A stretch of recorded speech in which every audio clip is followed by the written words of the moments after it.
So wait a minute, are we stuck in the mud of an eternal battlefield here? It looks that way, doesn't it? I'm trying to break loose. I jumped the gun last time in my eagerness to bring it to a close, but this is a very important part. Our war is closed. I think it keeps recurring to me all the time is how much this is like the 100 Years' War, which began in 1339 and didn't end till well into the middle of the 15th century. The same war.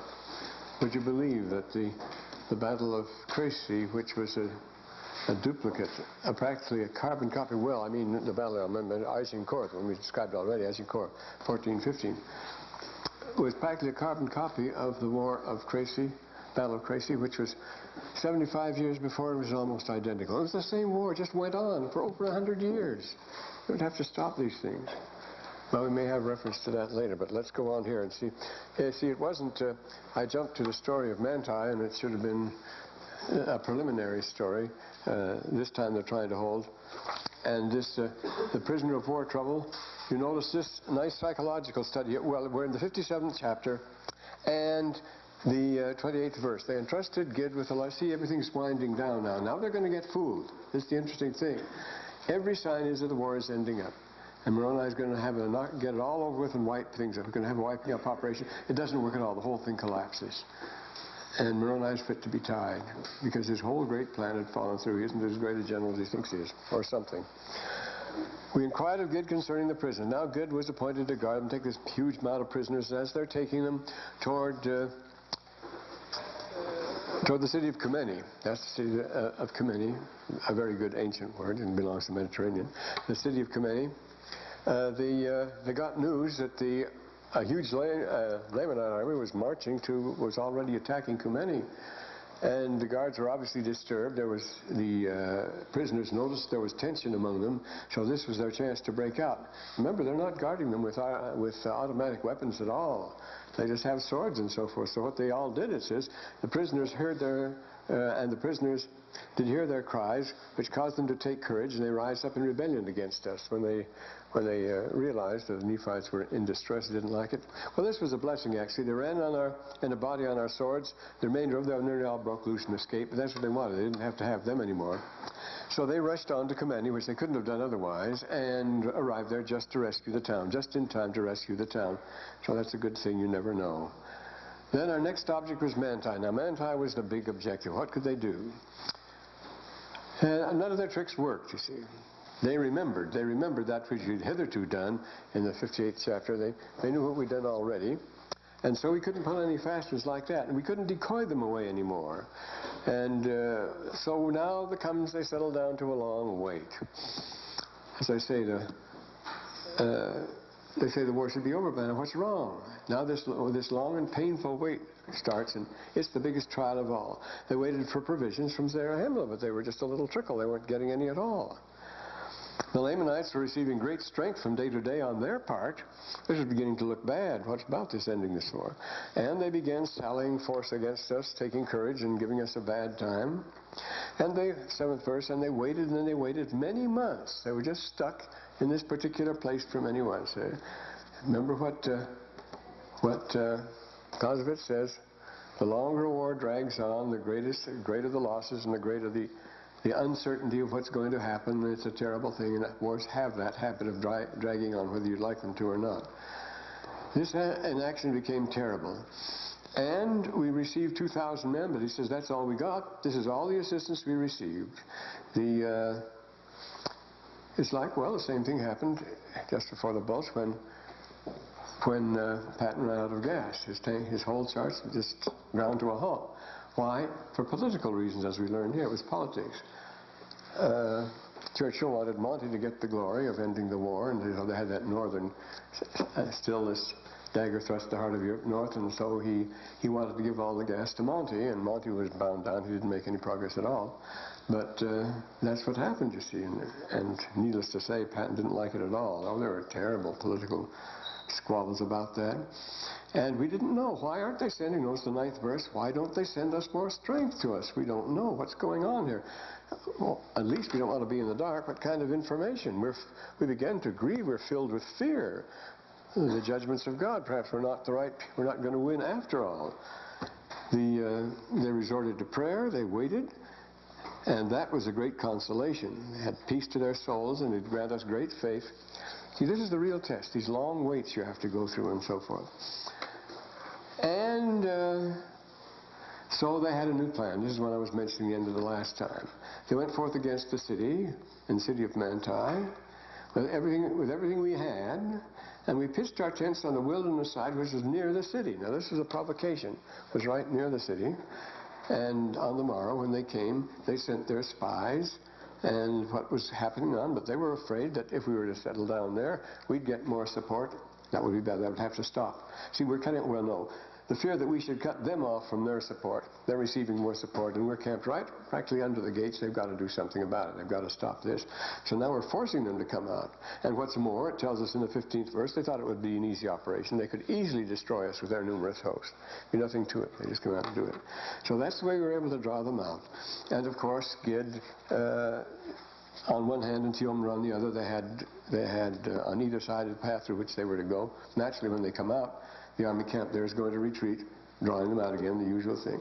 But this is done over and over again. I mentioned the Battle of Huache the last time. The reason it was won is because the Black Prince, what he did, he hid his banner so no one could see where he was, and he hid all men in some bushes on a hill at Huache's there, and gave the impression that he'd run away, see. So, of course, then the whole French force decided to take off after him.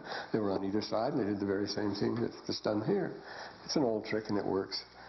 So they could easily destroy us. So it caused Gid, with his small number, that he should secrete himself in the wilderness. Well, it was a high willow, typical of that part of France, high willow underbrush and so forth. And there were a lot of vineyards nearby. Anything to slow down the attack. It worked very well too. You see. Hid himself in the wilderness, and also Tiomra on a small band, and they're on the other side, see, so they go between them. But that isn't the main point. Gid and his men on the right, and the others were on the left. I remained with the remainder of my army in the same place where we'd pitched our tents. They're still taunting them, trying to get them to come out. The others are all in place. Now we're ready for our squeeze play here. I caused that my men then should retreat into the wilderness. So, of course, now they follow. The Lamanites did follow with great speed, and we did pass right between Gid and Tiomra and went right on that way. So they closed the way behind them. Gid and Tiomra then did rise up from their secret places, cut off the spies of the Lamanites, ran to the city and took possession of the city. And then what? We took our course toward the land of Zarahemla. And the pursuing army saw they're coming towards Zarahemla, which was the big one. They wouldn't dare do that. They imagined they feared to trap them. This must be something. This has been too good. It's been too easy. They were exceedingly afraid, yet lest there was a plan laid to trap them. So what were they going to do? They began to retreat to the wilderness again, and before they went back, they'd been a strenuous effort, so they slept that night. They went to sleep, but while they were sleeping, the entire Nephite army had been chasing, went around behind them and went back to the city, which was ready to receive them. And so the city of Manti was in their possession when they came back. Caused them a deep sleep. Now, they should not sleep. They should march around behind them, go back to Manti. Because of our march in the nighttime, we did arrive before them at the city of Manti. We outmarched them here, and then we took possession of the city without the shedding of blood. And the armies of the Lamanites arrived near the city, saw what had happened. They were filled with great fear, and all they had to do was their usual thing, take off to the wilderness and be gone. Now the war seems to be over. This ranging around and wanton destruction. Our fathers and our women and our children are returning to their homes. Notice that everybody's going back home again now. They know the game is over. Everybody knows who's going to win, and everybody knows who's over, and so everybody's starting to relax. But that's a very dangerous thing to do, and they do it, you see. Now, we do not know, but here, this is a letter, this is Helaman's letter reporting, you see. He says, we do not know because that the government doesn't grant us more strength. Neither do those men who came to us know why we haven't received greater strength. What's going on there? Whether it was inside political fighting or what's going on, you see. Now, we don't desire to murmur, he says, but we fear that there is some faction in the government which is exactly what was, you see. In fact, they'd taken over the government. Some faction in the government that they did not send more men. Notwithstanding the weakness of our armies, we believe that the Lord will deliver us out of the hands of our enemies. And the Lamanites have fled back home to the land of Nephi. Remember, the land of Nephi was the Lamanite land. Behold, we've received many wounds there. It's not a happy situation. They've been there a long time. It's slowing down. that you may have success in obtaining possession of all that which the Lamanites have taken away from us. That's what the issue is, to get back that which the Lamanites had taken away from them. See, this was not a war of aggression or anything like that. Just take it back. Take back the territories. That's the way ancient wars do. You siege territories. And the object of ancient wars is not to have battle, but to avoid battle. All the wars of the Middle Ages. For example, Edward III would go over to France and to reclaim his lands, which the French king had just run over. And what would happen? He'd destroy everything in sight, everything. He'd spend months, and there'd be no pitched battle. The French king wouldn't engage him, and he wouldn't engage him. They'd avoid it. Well, what was he doing? Well, this country now, Anjou or something like that, now belongs to France. We call it France. So the best thing he can do is to destroy it, because that's the way he gets at his enemies, destroying everything he has. So he destroys all the villages, destroys all the crops, kills everything. And they do that for months, ranging around like that, with no intention of having a battle. Then he goes back to England, and with a great fanfare, banners flying and so forth, and have a great celebration. Then the French king comes back, because remember, at that time, a large part of England, southwestern France, belonged to England. He'd come back and overrun the land and do the very same sort of thing. It was wild. And it gets worse. And remember, the whole thing, this long war, ends up in what? Organized crime. That's where, just exactly as we go into the book of Helaman from this. Without a break, we go into the organized crime of the book of Helaman. So, this is the issue. Now, after Moroni had read this letter of Helaman's, he rejoiced greatly that they'd been holding their own, and he announced to the land round about, and he immediately sent an epistle to Pahoran to strengthen Helaman.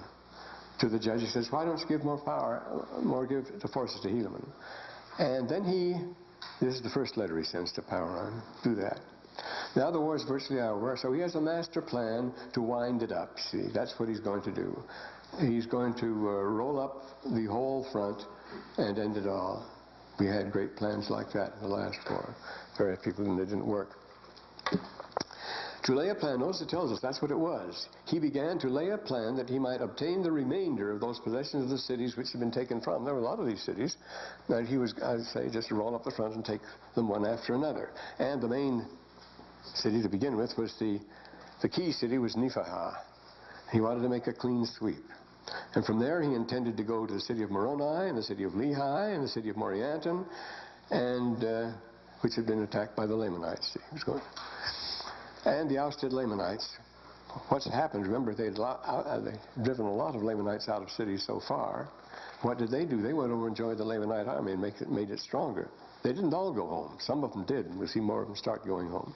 They'd come over and join the Lamanites in this part of the land. So they were having a build-up. And this is just exactly like, I say, the bulk, because it's a long build-up, it's a big one, and it catches them completely by surprise. It catches the great Moroni by surprise. Under command of a moron, that's that rascal again, they came forth against the people of Nephi, and all of a sudden, it was just like the bulls. A massive breakthrough caught them completely by surprise and rolled over one city after another. The people would flee from one city to the next, and they'd all gang together and flee from that one. And it was a brilliant success for a moron. The people of Nephi were obliged to flee before them, and they came even and joined the army of Moroni. They came to it. They're building up on each side. But notice, he swept down on them. All of a sudden, Nephihah, and they did begin to slay them with exceeding great slaughter. And they joined the army of Moroni. And now Moroni had supposed, see, he was wrong. Moroni had supposed, notice the last line of this 9th verse, that they should easily maintain the city. He had not left Nephihah sufficiently defended. He thought it would be strong enough to hold its own. The Lamanites were weakened. They'd lost their morale. Things were running down and so forth. We can relax. Remember, the 110th Division, which was new, had only been 2 weeks in Europe, had never had any combat, knew nothing at all very green, covering 28 lines of front, 2 lines from a dozen German divisions, including 3 powerful tank divisions, just 2 miles away there. And they fooled us completely. It didn't fool us. I say it didn't fool me, but it didn't do any good. I made out the situation map. I told them what was going to happen, and it did. I knew even the day, because a special day with Hitler, who followed astrology, was the 17th of December. I said the 17th of December is going to be a breakthrough. The 6th paratroop will come through here, and the 3rd Panzer and so forth. This is what's going to happen, rather the 10th. And so what's going to happen? And this is what happened here, notice, that Moroni should have been fooled. He supposed he would easily maintain the city, because you want to believe that. We didn't want to go. They told us when we went down to Kor that day to find out, do you have any maps? Have you sent out? We haven't sent out any patrol because we're moving tomorrow. Can't you see we're all packing this stuff? And they were packing everything.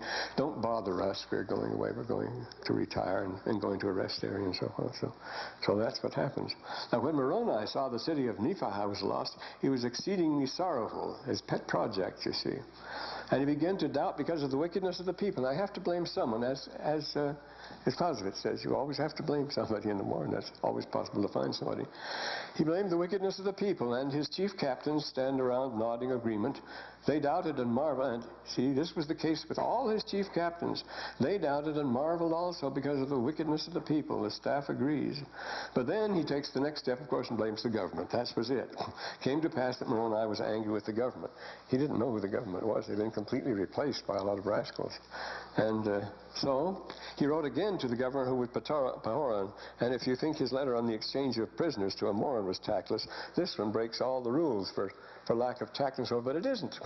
There's a point to this letter, you'll see. It makes pretty good sense, after all. He wrote to Pahoran, who was the chief judge and governor, and also to all those who have been chosen by the people to manage the affairs of the war. Now he says, you've been chosen to manage the national defense, and you're not doing it, he says in the second verse. As a matter of fact, they weren't. By the way of condemnation, I have something to say of them by way of condemnation. You have been appointed to gather together men and arm them and protect the country, his swords, against the Lamanites in whatever parts they should come. But you're not giving us any support, he says. Our men have suffered exceedingly. Great has been the slaughter among our people. While it might have been otherwise if you'd render unto our army sufficient strength. We could have stopped all this, he says. Yea, great has been your neglect toward us. He has a picture of people quite prosperous back home. So he describes them later on. Now we desire to know the cause. What's wrong here? And then he says he knows the cause already in the same verse. The cause of your thoughtless state is because you're sluggish and reluctant and incompetent and everything else. We desire to know the cause of exceedingly great neglect. We desire to know the cause of your thoughtless state. He jumps to a conclusion. Could you think to sit, this is a marvelous passage, isn't it? Could you think to sit upon your thrones in a state of thoughtless stupor? He got some good digs in, and Moroni does, and more than nice. There's a picture, it's humorous, it's clownish, in a state of thoughtless stupor. While your enemies are spreading the work of death around you, yea, while they are murdering thousands of your brethren, they've looked to you for protection. What are you giving them, he says? Behold, you withheld our provisions. Well, had they withheld them? I have an interesting parallel here, because I'm bringing along here. Behold, this is not all. We have withheld your provisions. And now, my beloved brethren, for ye ought to be beloved, and you ought to have stirred yourselves more diligently for the welfare. You have neglected them so much that the blood of thousands shall come upon your heads for vengeance. Do you suppose you could sit upon your thrones because of your exceeding goodness of God? You can trust in him, like they did at Saloniki, the last of the great Turkish overthrows, because the people at Saloniki thought God would bless them, and they couldn't possibly lose. Well, they were wrong, because they had Greek fire. They had a secret weapon that could wipe out them. But the enemy had it too. They didn't know that. Well, and he says, do you suppose so many of your brethren have been killed is because of their wickedness? It's their own fault if they're poor. We say things like that. It's their own fault if they have bad luck. It's their own part if they get beat. He says, do you suppose that they're to guilt because it's their wickedness? No, it's your condemnation. And then he says an interesting thing. This seems to be a settlement that makes everybody unhappy. For the Lord suffereth the righteous to be slain, that his justice and judgment may come upon the wicked. He lets the wicked go ahead and be wicked so that he can punish them. But the righteous take a beating in the meantime. Well, what kind of justice is that? You say, well, that's the way the world goes. You see, people make all sorts of... And therefore, and this is the point he gets to, you see. They're not lost because they're slain. You think they are. But this is the point. They're not lost beyond their slain. The Lord, they do enter into the rest of the Lord their God. And as we saw from the case of Ammon and Alma viewing the burning of the women and children and so forth, it looked like such a terrible thing. And Alma said, don't stop it. Or was it Ammon and his friend? And because it's not so bad as you think. For the righteous it isn't bad at all as far as that goes. And now behold, it's a brief moment. Now behold, I say unto you, I fear exceedingly the judgments of God will come upon this people because of their exceeding slothfulness. See, there's a crime. Not to do anything, it can be sinful. As I say, the first rule of the Russian, of the Generalstab to any officer is do something. It's better to do the worst possible thing than to do nothing. That's a very strong thing to say, but that's the slogan, you see, because you must do something. And slothfulness. Are we exceedingly slothful today? Well, in what regard are we exceedingly slothful? What are we supposed to be finding out? Even the slothfulness of our government and exceedingly great neglect toward their brethren. Well, we're certainly neglecting our brethren. This is a self-centered me generation. It's an interesting thing here. This is a tendency in the country here. At Ramsgate, and this is the thing that would happen.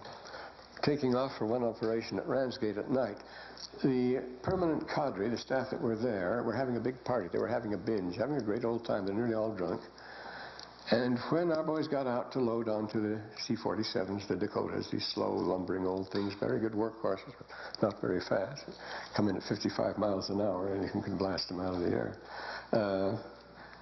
They lined up on either side and shouted as they went down, "Goodbye, suckers, you'll be sorry, you'll be," they were laughing their heads off, "You'll be sorry, goodbye, suckers, goodbye, suckers." And I knew they were secretly envious. They were secretly envious of these. They said, "Goodbye, suckers." But they were envious of them, actually. They knew they were doing what they should be doing, you see. Well, they all got drunk that night. Some terrible things happened as a result that I find later on when, in Schwäbisch Gmünd, when I, overnight, and passing through a place I was billeted with a gang of that same crew from Ramsgate. They told what happened that night. We won't go into that. Not to us, but to them. Were it not for the wickedness, well, it was to us after all. Were it not for the wickedness which first commenced at our head, again, you notice, civilization always dies at the top.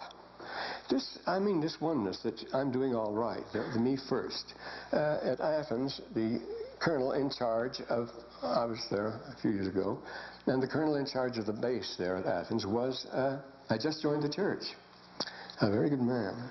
And they had just had a test, a psychological test in brainwashing, which is a big thing in those days because there was so much brainwashing in various parts of the world. And they had on the Greek soldiers, and they tried it on the American soldiers. They could never brainwash the Greek soldiers. They could never shake a Greek at all. They felt loyalty to each other. They felt a brotherhood there. It was very strong. With the Americans, it was a cinch. You have to show each individual it's to your advantage.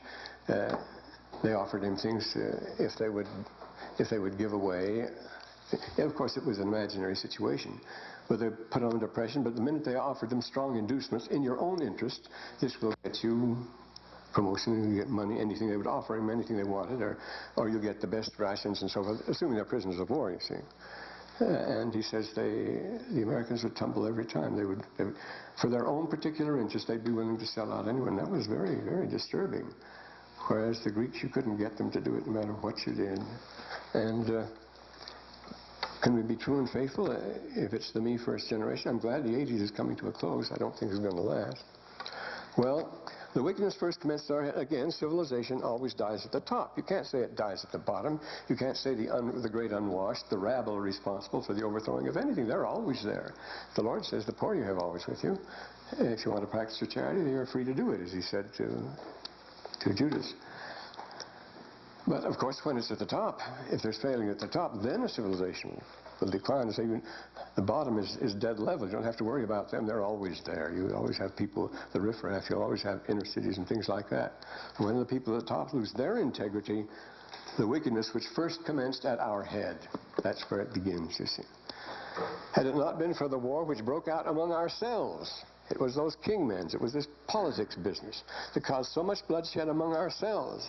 Yea, at the time we were contending among ourselves. If we'd been united in strength as we hitherto been done, this never would have happened. It's the personal factor again. You see, the desire for power and authority which those kingmen had over us. They had the authority over us. The desire of certain individuals for power and office and authority and so forth. So, without that, we'd have no trouble at all. We should have dispersed our enemies. It would have been done according to the fulfilling of his word. The word is not always fulfilled. Well, no, he says his word is always conditional. If you keep my commandments, he said we'd have had no trouble at all. We would have dispersed our enemies without trouble. But behold, now the Lamanites are coming and taking possession of our lands. All of a sudden, like that. What we got here. This is because of the great wickedness of those who are seeking for power and authority, yea, even those king men. Well, why not? We know not but what you yourselves are seeking for authority. Now it's right to Pahoran and the government, you see.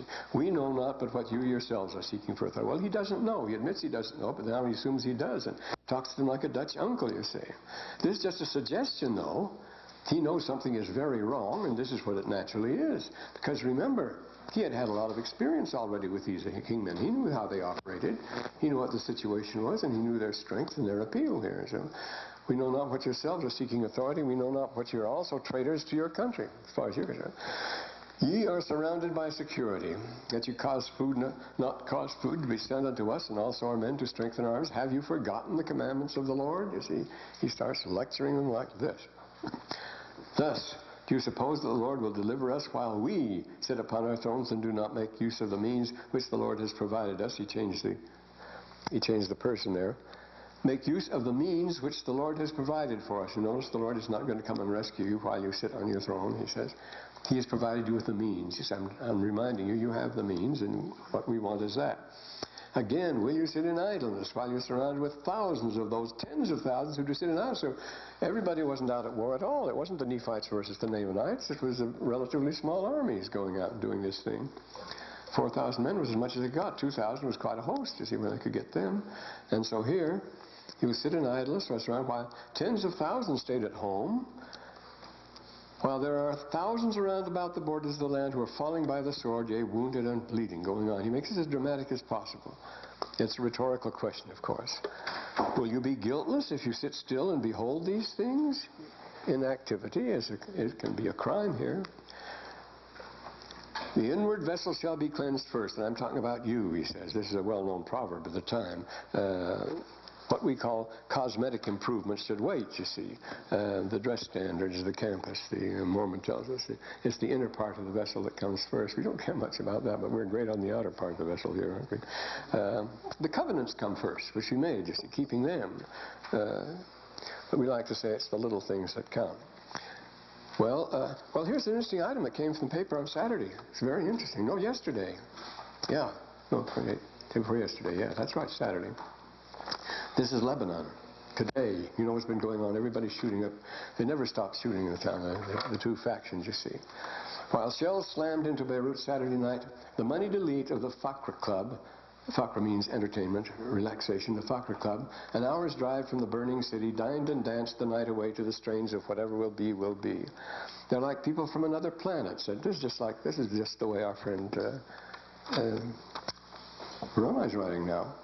They're like people from another planet, said one West Beirut resident who had suffered months of artillery bombardments in a city without power and short of food and water. Well, that's exactly Moroni's situation, isn't it? While what do the people what do the others do? At the mountain resort, the conflict seemed a long way off, even though the Syrian front lines are only 2 miles away. In the swimming pools, on the tennis courts, in the expensive French restaurants, Lebanon's smart set is displaying its traditional zest for life as if nothing had happened. They go on living it up while all these people are dying around them. Exactly the situation in the Book of Mormon. Strange coincidence, isn't it? Strange people with strange land. These people, remember, these same stock as Laman's people. Can you imagine that with this? Can you imagine? It sounds like Pahoran talking, like Moroni talking, doesn't it? Can you imagine that with this sort of madness we are still building ski resorts? Said the hotel manager Nicholas Catan. Catan feels the club proves the point. Lebanon must prevail, however bad the situation on the streets of the battered capital. If we did not have this, we would have disappeared a long time ago, he says, the psychology of keeping up the morale. At least 760 civilians have been killed and 3,000 wounded in the past 5 months of madness as Syria, backed by the leftist and Muslim militia allies and Christian army commander Michael Aoun, who is the worst, forces sought to destroy each other. The Fakra Club is a chalet development northeast of Beirut, boasts 3 restaurants, 2 bars, a swimming pool, tennis courts, and a squash club. For those able to afford $300,000 for a lot to buy land and build a chalet, it's not a bad place to sit out the war. It has its own roads, garage, wells, and generators, and enough supplies to last 1,000 people for 6 months. So within a few miles, within easy hearing distance, there you are. The same thing going on that we have here, and it happens in our world. How selfish people can be. How selfish we all are, aren't we? And so he goes on here. Sit in idleness while thousands are dying and all this sort of thing. These people are living, they have no food, they have nothing. They have no power or anything in the city, and yet these people don't give it the slightest concern. They're living the life of Riley up there. They're rich, they're buying property, they're building chalets up there. It's absurd. As the manager of the hotel said, can you imagine it? Well, and will we be guiltless? Let us get, now he stirs them. Harp and cark, Thomas, harp and cark along with me. Begin to be up and doing, he says. Notice the 24th verse. It will be expedient that we contend no more with the Lamanites until we've first cleansed our inward vessel, yea, even the great head of our government. Now he brings accusations, you see.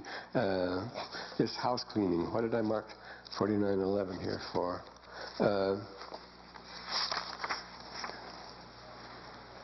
Oh yes, I remember here that it was earlier that it was, I just had noted this fact earlier, that it was, remember, Moroni himself, before he launched out on his great enterprises, had altered the management of the affairs among the Nephites. A big shake-up, complete political otherwise shake-up, put things in order before he started out for his big defense project. Now he wants to do it again. We have to cleanse house again, he said, the inward vessel, even the great head of government. So he'd been authorized to do it before, you see. He'd been given plenary powers and he did it.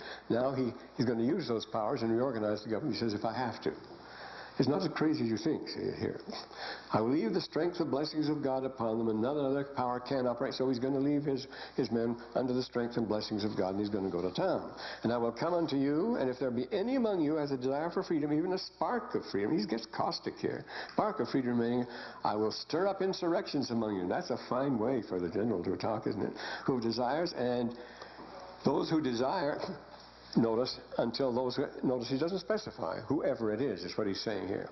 Those who have desires to usurp power and authority shall become extinct. They're the ones he's after. He says, I'm going to put them out of operation. Those who have desire to have power and authority. Yea, I do not fear your power nor your authority. He has a lot of certainty here. It's because of your iniquity that we have suffered much loss. Whose iniquity? He's not charging anyone particular. See, whoever it is who's caused this, he says. You who have desires to serve it, whoever it is. And so he says, the time is now at hand. Who is he addressing? We see now. The time is now at hand. You're the time...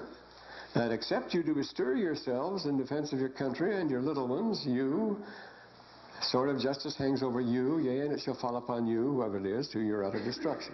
Except you do administer to our relief, behold, I come to you, even in the land of Zarahemla, and smite you with a sword. Now, this is open rebellion, he's promising. You see, well, this happens too. You shall no more have power to impede the progress of this people. Behold, the Lord will not suffer that ye shall live and wax strong in your iniquities and destroy this righteous people. He's hotter than firecracker here. Behold, can you suppose that the Lord will spare you and come out in judgments against the Lamanites? Now he makes a case for the Lamanites. They're not the bad ones after all. When it is the tradition of their fathers that has caused them their hatred, and it has been redoubled by those who have descended from us, they've gone over and joined the Lamanites. While your iniquity is for the cause of your love of glory and the vain things of the world. They thought they were fighting for a cause of some sort. They're less reprehensible, but you're just ambitious. You want to be big shots, and that will do it. You know that you transgress the laws of God, and you know that you trample them under feet. Behold, if the Lord has said unto me, if those whom ye have appointed to be your governors do not repent of their sins and iniquities, ye shall go up and do them battle. The guilty parties, you see. So, behold, if you will not do this, I come to you speedily. God will not suffer that we should perish with hunger.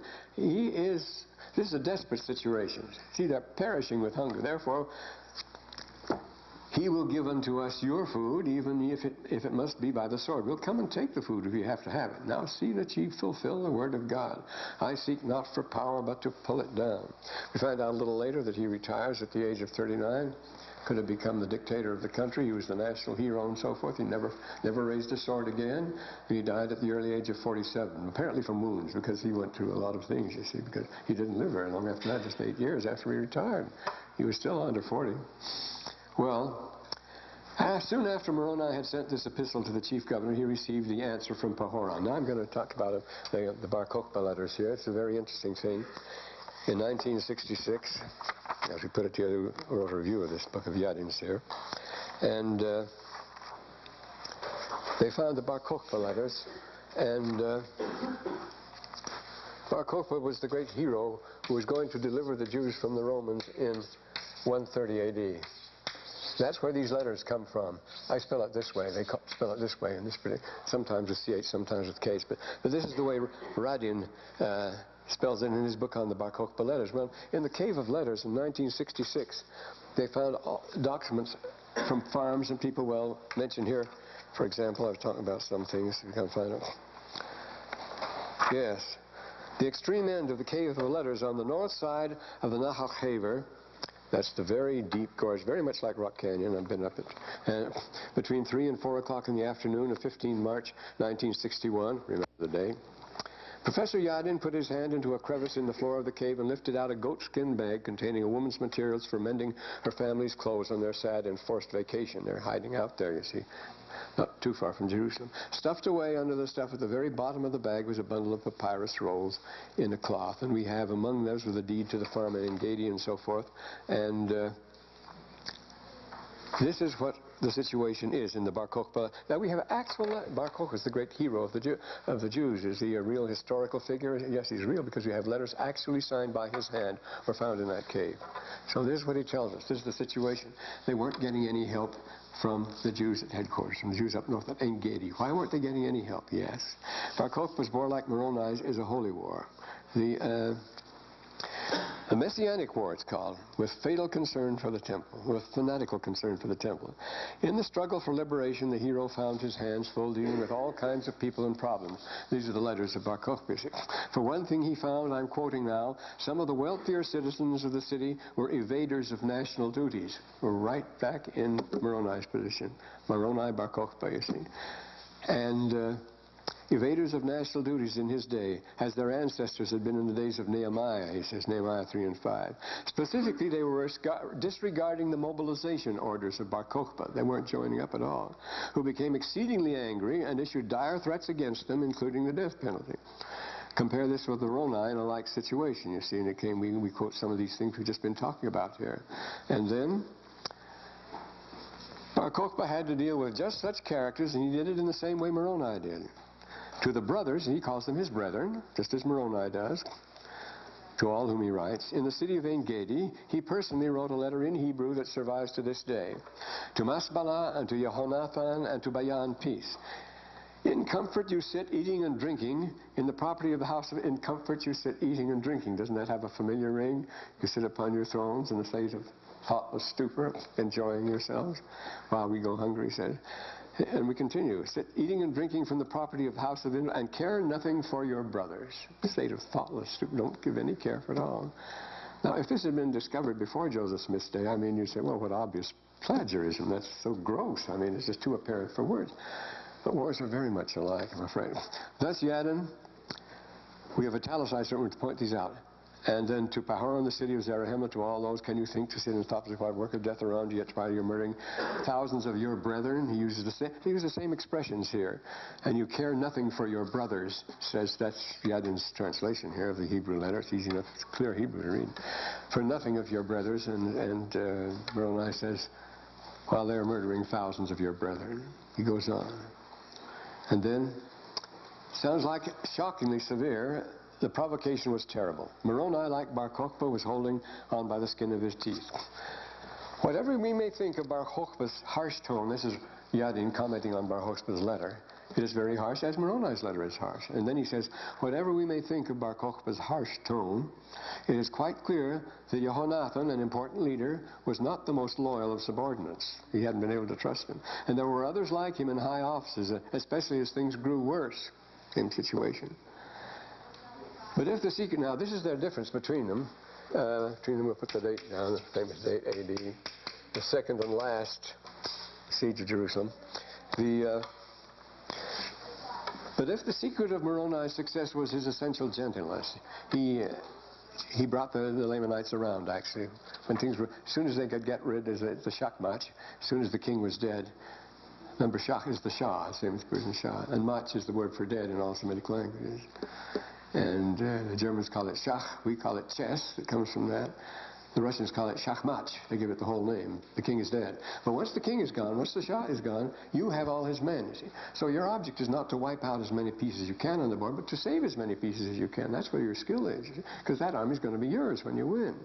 So this is the Asiatic policy of shachmats, which becomes the great game, you see. They play. The same case here.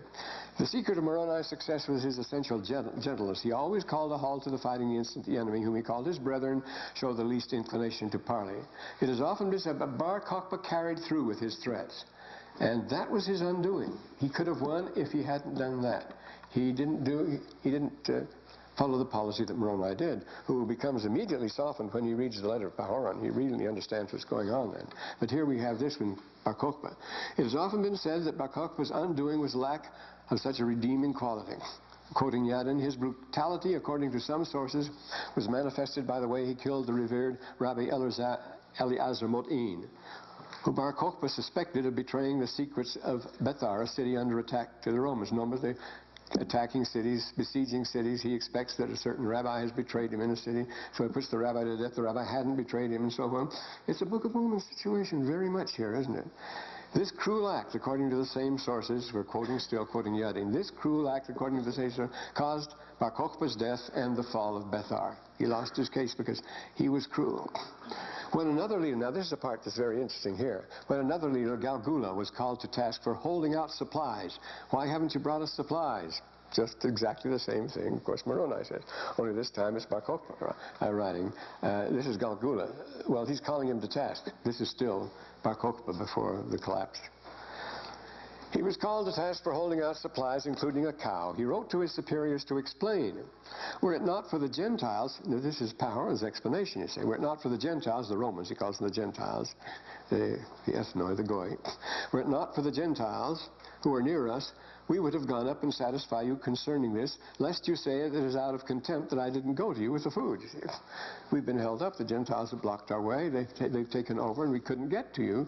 And I want you to know this. He says, lest you get the wrong idea, and you say that it is out of contempt that I did not go to you. Moroni said the same thing. And Pahoran replies, just as Galgula did, it is those who have sought to take away the judgment seat from me that have caused this great iniquity.